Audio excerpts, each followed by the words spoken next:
Coming up on Global Business, Chinese Premier Li Qiang attends the 4th Lancang-Mekong Cooperation Leaders Meeting online, boosting regional ties.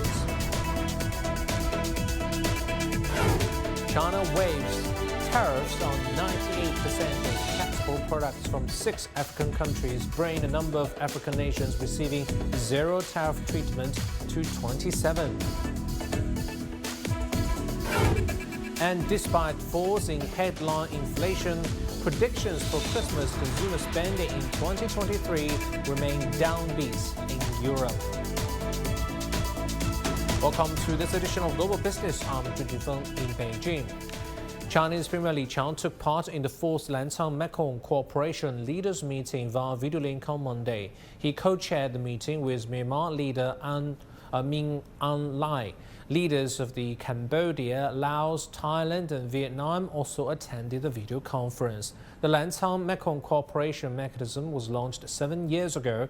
Since then, Li Qiang says the mechanism has boosted regional development. He said it must continue to improve the well-being of the people of all countries. Li Qiang proposed 4 ways to develop the mechanism. They should strengthen interconnectivity, foster green cooperation and management of water resources, crack down on crimes, and deepen cultural and people-to-people exchanges. Other leaders also expressed willingness to share opportunities, meet challenges together, and strengthen cooperation. They expressed condolences to China on the casualties caused by the Gansu earthquake. The Standing Committee of the National People's Congress started its 7th session on Monday to review draft laws and amendments. That includes a review of the revision to the Organic Law of the State Council, a revision to the Company Law, an amendment to the Charity Law, a Food Security Law, an amendment to the Criminal Law, an Emergency Response Management Law, and a law on rural collective economic organizations. For more details on this, we go to our reporter Cao Bing. 7th session of the Standing Committee of the 14th National People's Congress, China's top legislation, is now underway. It's due to run until Friday. At the first plenary session on Monday, after hearing a report on the Organic Law of the State Council of the People's Republic of China, the Standing Committee decided to put forward the draft amendments to the second plenary session of the NPC for deliberation. In the following days, the bi-monthly session will review a number of draft amendments to laws. That includes the Company Law, the Charity Law, the Food Security Law, and the Criminal Law, all of which will be put to a vote by the Standing Committee. Other legislation, including the Rural Collective Economic Organizations Law and the Draft Emergency Response Management Law, will be reviewed. Also on the agenda, Chinese lawmakers are deliberating a draft amendment that aims to improve the system of supervision by People's Congress. The proposed changes to the law on supervision by the Standing Committee of People's Congresses at all levels was submitted on Monday to the ongoing session. The draft specifies that Standing Committee of the People's Congress at all levels should supervise the work of people's governments, supervision commissions, people's courts, and people's procuratoriates at the corresponding levels under the principle of correct, effective, and lawful supervision. China now provides zero tariff treatment for 6 least developed African countries. Starting from today, Monday, 98% of taxable products from Angola, the Gambia, the Democratic Republic of the Congo, Madagascar, Mali and Mauritania are exempt from tariffs when entering China. This increases the number of African countries receiving zero tariff treatment to 27 by the end of this year. China also plans to expand its zero tariff treatment to other least developed nations that have diplomatic relations with the country.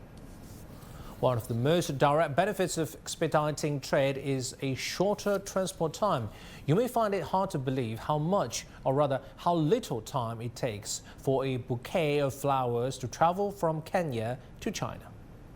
Kenya is one of Africa's top flower exporters. Kenyan farmers are well known to deliver some of the world's most colorful, sweetly scented flowers. So today we're going to use this bouquet to see what Kenyans know about the Belt and Road Initiative and its global impact. Hi there, thank you so much for giving us your time. I'd like to offer you this rose in return. Thank you. What is your favorite type of flower? Orange roses. Orange roses. How long do you think it takes for Kenyan farmers to move orange flowers from Kenya to China? Via plane, that's like tops 2 weeks. First of all, I want to offer you this rose because it matches your shirts. So, what's your favorite type of flower? A rose like this one you have given me. Fantastic. How long do you think it takes for this flower to be transported from Kenya to China? Only 1 day. I would like to offer you this rose for your time. Thank you. Question: what's your favorite type of flower? A white rose.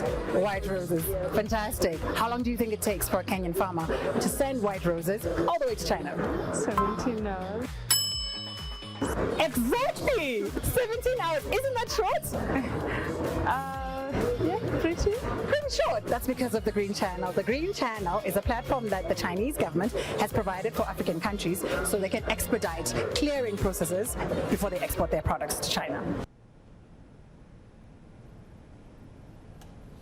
Now we move to some other headlines we are tracking at this hour. The Shanghai International Energy Exchange has raised the trading margin ratio for April and June contracts of container shipping index European line futures to 19% from 14% and a trading limit to 17% from 12%. For August, October and December contracts, the trading margin ratio will be adjusted to 17% and trading limits to 15%. China's Press and Publication Administration approved a new license for 105 domestic online games on Monday, with a number of single approvals exceeding 100 for the first time. So far this year, the administration has approved licenses for over 1,000 online games. The Yangtze River Delta Region's Development Index stood at 129.5 in 2022, up 4.2% on average annually compared with 2015. The Innovation, Co-construction and Green Development sub-indices rose the fastest. The recent Central Economic Work Conference has called for enhanced developments in strategic sectors, including artificial intelligence and biomedicine. Our reporter Wang Fei visits innovative centers in South China to see how they are spearheading the nation's innovation drive. China is on course to sell 8.5 million electric vehicles this year, accounting for 60% of global sales. Sun Zhiqiang supplies industrial robots capable of assembling a new car in less than 1 minute. He sees growing demand for these robots to be installed overseas. This year, we're starting to strategize more in the overseas market. As Chinese automakers start building factories overseas, our robots are following them. We already have operations in North America and Southeast Asia. As we pursue national development, we also share our solutions with the world. In the field of biomedicine, Chinese companies are also increasingly competitive on the global stage. Yuanyu specializes in 3D bioprinting, using cells and biomaterials to replicate natural tissues to help brain surgery patients. He says such products have broken a 2-decade monopoly by one American firm, but he also believes more can be done to nurture the industry. China is investing heavily in scientific research, but not enough ideas have made it to market. Our biomedicine supply chain still needs maturing. We lag behind in certain raw materials, parts, and manufacturing expertise. Companies are at the heart of national innovation, so the question is, how do we bring research and development resources to where they are most needed?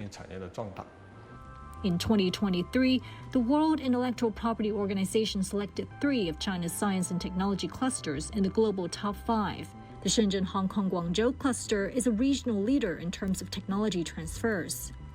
But analysts say building a world-leading innovation hub requires a shift in mindset. The future lies in fundamental science, but businesses need to be profitable. Average manufacturers are reluctant to invest billions in digital transformation. It's more than just buying a new machine. A true digital revolution requires collaboration with digital tech companies.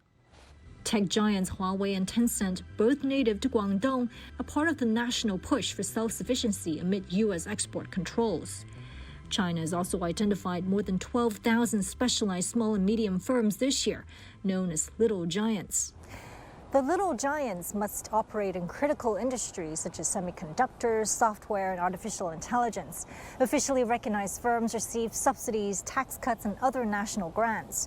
The goal is to support companies that can fix weak links in the domestic supply chain, but also to help them expand into the global market. Huang Fei, CGTN, Guangzhou. Adora Magic City, China's first home-built large cruise ship, sailed from Shanghai on its trial voyage on Sunday. This is a significant leap forward for China's cruise industry, showcasing the innovative achievements of the country's maritime tourism sector. My colleague Lily Lu has a story. So at this moment, Adora Magic City has officially sailed off from its home port in Shanghai on its first trial voyage. There will be a second trial voyage before January the 1st, when the cruise ship has its maiden trip. And as we sail off, I could barely feel any movements because the stabilizer technology is just among the many technological difficulties that China's shipbuilder has tackled to build this magnificent vessel. It's a very nice vessel, very nice. It has all the latest technology, all very good quality. The vessel is very stable, it's strong. I was here for both sea trials when we tested all the systems, so I'm very pleased with the ship. The Adora Magic City is gaining widespread attention for its contemporary design, extensive entertainment facilities, and attentive service, promising passengers an unparalleled nautical experience. I believe the allure of cruise ships lies in their all-in-one travel experience, covering everything from breakfast to entertainment to shopping. It saves time and fulfills all our travel needs. The cruise has 2,125 luxury rooms and suites and can accommodate 5,246 guests when fully loaded. As the trial operation sets sail, the Adora Magic City is poised to become a shining beacon for China's cruise industry, attracting a multitude of travelers eager to embark on a splendid voyage aboard this magnificent vessel, optimizing the dreams and aspirations of domestically produced cruise ships. Lily Lu, CGTN, Shanghai. You're watching Global Business. Coming up next. Despite falls in headline inflation, predictions for Christmas consumer spending in 2023 remain downbeat in Europe.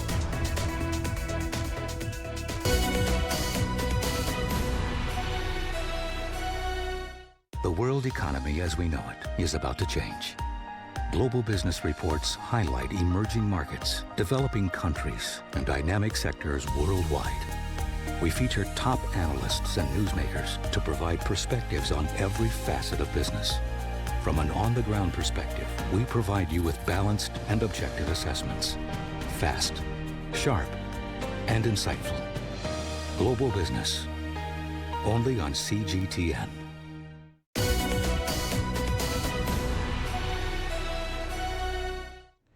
With the arrival of Christmas, Europe's shopping centres are decorated for the festival season, but some shoppers are being cautious when it comes to holidays consumption due to inflation. In the Netherlands, a news website found that prices of Christmas-related products had increased significantly compared to the same period last year. The prices of Christmas wreaths and canned stews have risen by about 14%, and the prices of a bottle of red wine has increased by 31% on average. Meanwhile, the Market Research Institute GfK reports that 3/4 of low-income German households intend to save money on Christmas food. And the Federation of German Consumer Organizations said that prices had risen sharply in almost every food category, with a widespread impact on German households. So are people in Europe really reducing consumption due to high inflation? We now cross to our correspondent Li Jianhua in London to find out more. Jianhua, how is inflation affecting Christmas spending in London, in the UK and the rest of Europe? Yeah, Junfeng, higher prices are making life tougher for European households, but the situations may vary depending on which country you're looking at. Despite economic headwinds, the UK is expected to lead Christmas spending across Europe. But the number of people hitting the high streets during Christmas Eve, which is yesterday here, local time, has dropped to the lowest level in 4 years. Just to give you a taste of how price hikes are affecting Christmas spending, let's take Christmas dinner as one of the examples. In countries such as the UK, Germany, France and Ireland, where poultry is usually at the center of the table, the prices for the festive dinner is definitely going up. In the UK, the price of poultry is up by 30% compared with 2020 before COVID hit. And in Germany, that is 43%. In France and Ireland, not as high, but is around 15%. But in some parts of Eastern Europe, where carp is usually more popular during Christmas, the situation is quite similar. In Hungary and Poland, the fish price has risen by over 60% compared with 2020. And in Norway, where the most popular Christmas dinner is usually pork, families are expected to pay about 34% more compared with 3 years ago. And regarding alcoholic drinks, the prices are rising across Europe between 10% and 37%. So what's the reason? That is inflation, which is exacerbated by wars in Europe and Middle East right now. So if we look at the inflation in the UK, the overall inflation rate came down a little bit, under 4% in November. But if we look at the inflation rate of food and non-alcoholic beverages, that was 9.2% in November. And in the EU, that was 6.8%. So that is why consumers are becoming really careful with each penny they are spending. And according to a study conducted by YouGov in early December, that 50% of British families are considering to tighten their Christmas budgets. And research shows that 64% of Europeans are considering to buy second-hand. The reasons being the need to save money and to shop more sustainably. Now back to you, Junfeng. Thanks very much for that research and all those statistics. Li Jianhua for us in London. Let's have more discussion on Christmas spending. I want to bring our guest John Goh, a professor at University of International Business and Economics. Professor, Christmas is usually a time of high inflation around the world. What impact are the cost of living crisis and high interest rates having on spending this year? Well, I think high inflation across the globe certainly takes a toll on people's Christmas dinner. But nevertheless, I think, at least I think in the United States, the price of a turkey is probably, small item in a budget in the grand scheme of things. So I think the statistics I've seen regarding the U.S. market is that people are still going to go out and spend some money. Consumption overall has increased during this Christmas season by 3 to 4% compared to last year. So I think at least the North American market seems to be much better than the European market. Christmas is usually a profitable time for Chinese exporters. How are Chinese exporters of Christmas products faring this year? Well, let me first say that Christmas items are usually exported starting from October and then getting to November. The statistics associated with Chinese exports in October isn't very good, but I think November was recovering. It was showing a positive sign, increasing by a little bit less than 1%.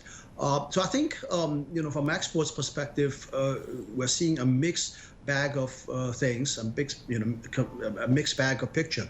But I think the overall trend is that these low-end, labor-intensive manufacturing, as we all know, it is already starting to be migrating out of China into Vietnam, into Mexico, for example. And typically, items being bought for Christmas, barring electronic stuff, are mostly labor-intensive products. Yeah.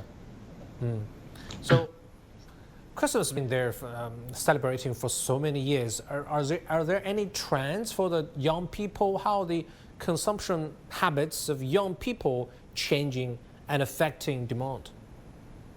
Well, I think overall, the old tradition of celebrating the year-end festival in a big way seems to be fading away among young people. I think the consumption pattern of spending a lot of money by the end of the year is sort of going away with the young people. As I think as people's lifestyle is getting more digitized, the economy is getting more digitized. And another thing I want to say is that it seems to be the case that a lot of young people in China are also starting to have a good time during the Christmas season, especially in coastal cities, in places like Shanghai. And I think it's not necessarily a bad thing, because I think Christmas is more than just a religious event. I mean, it's a time to celebrate the year end. A reason for consumption, right? Yeah. Exactly, let's have a good time. And I think it's also a time to look back and be grateful. So I think, this is catching up with a lot of young people in China. And I think, as the country is getting more and more globalized, I think this global phenomenon is also inevitably getting to China as well. Appreciate the ideas. Thank you. Thank Professor you. John Gong from University of International Business and Economics.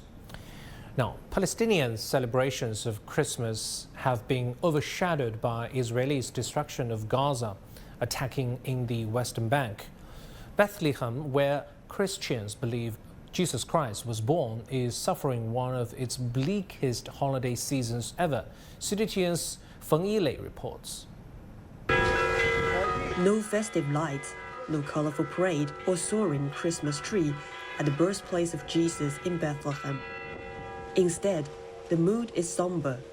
Bishop Council decided not to make a big celebration as a sign of solidarity with the victims of the war. We cannot do it in the street. So we need, in this difficult time, to strengthen our people by the prayer. And we continue celebrating spiritually the Christmas, not outside, but inside our hearts. About a mile from the Church of the Nativity, Shepherd's Field is another significant holy site in Bethlehem, where the angel first announced on Jesus' birth. Usually around Christmas, it is packed with hundreds of groups of international pilgrims. But this year, as you can see, they have been replaced by an abnormal tranquility, reminding people of the impact of the conflict. The repercussions are also being felt beyond the church steps. Local vendors face a devastating loss of income. Their large inventory in anticipation of a bustling holiday season, now at risk. They open just for getting fresh air, because this wood carvings, they can't be stay in the dark all the time, and the main source of income is tourists. So people are suffering from this situation, and no jobs, no work, because of the lack of tourism. Hotels in Bethlehem, boasting over 5,000 rooms, are usually fully booked during this peak season. Safety concerns and travel restrictions are driving widespread cancellations. Today is nothing, maybe 6-7 rooms in each hotel.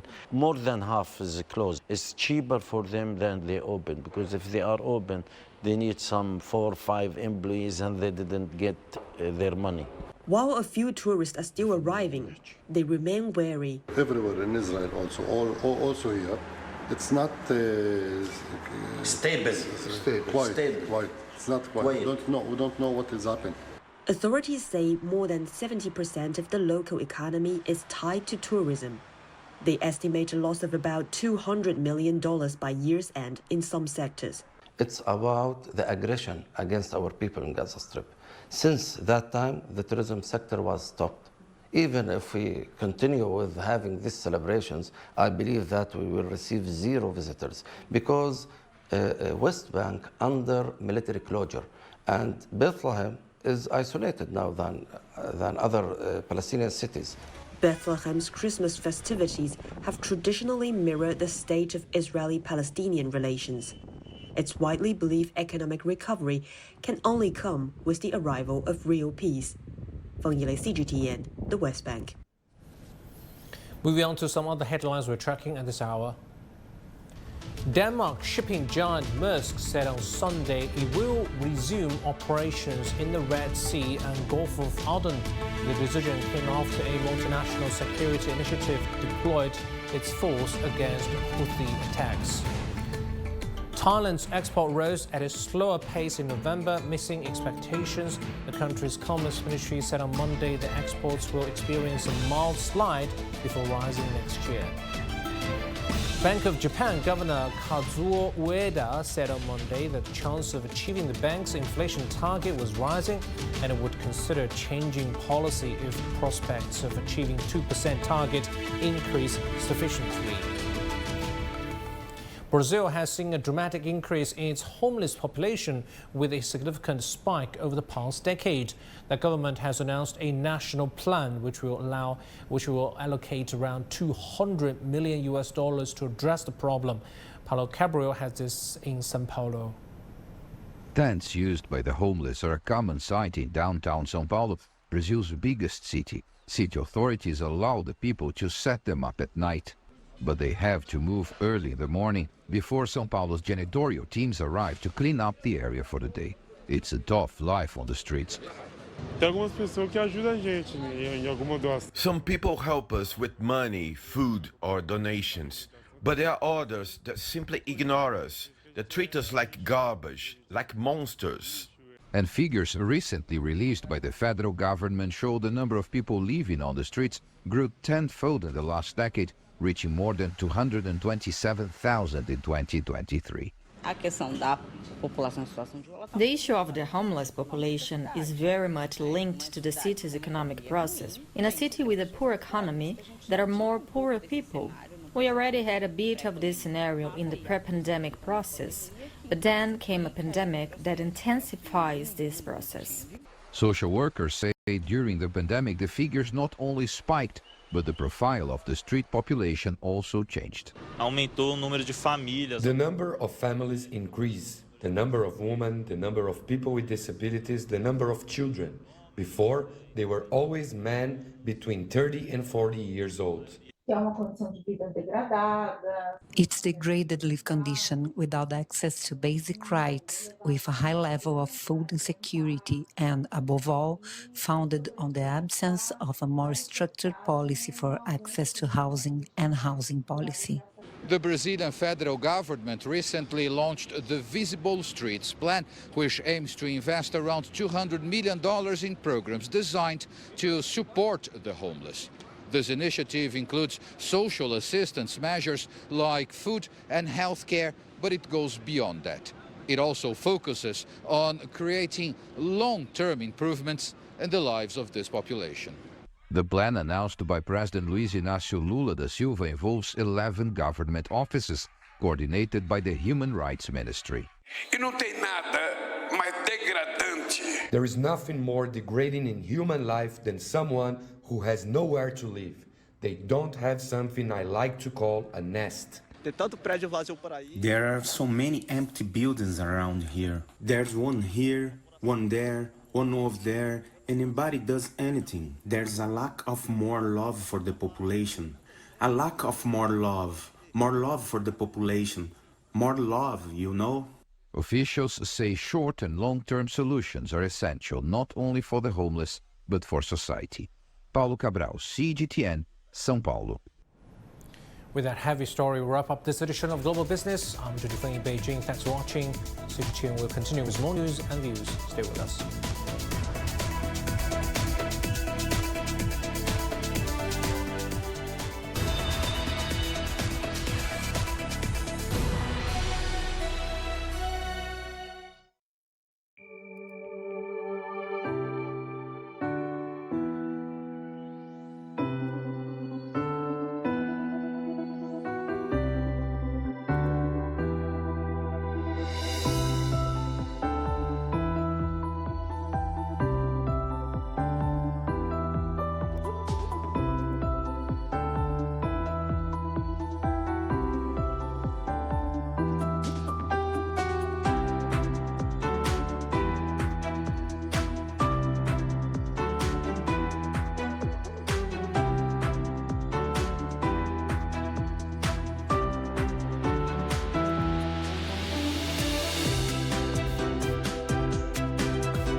This is CGTN, China Global Television Network.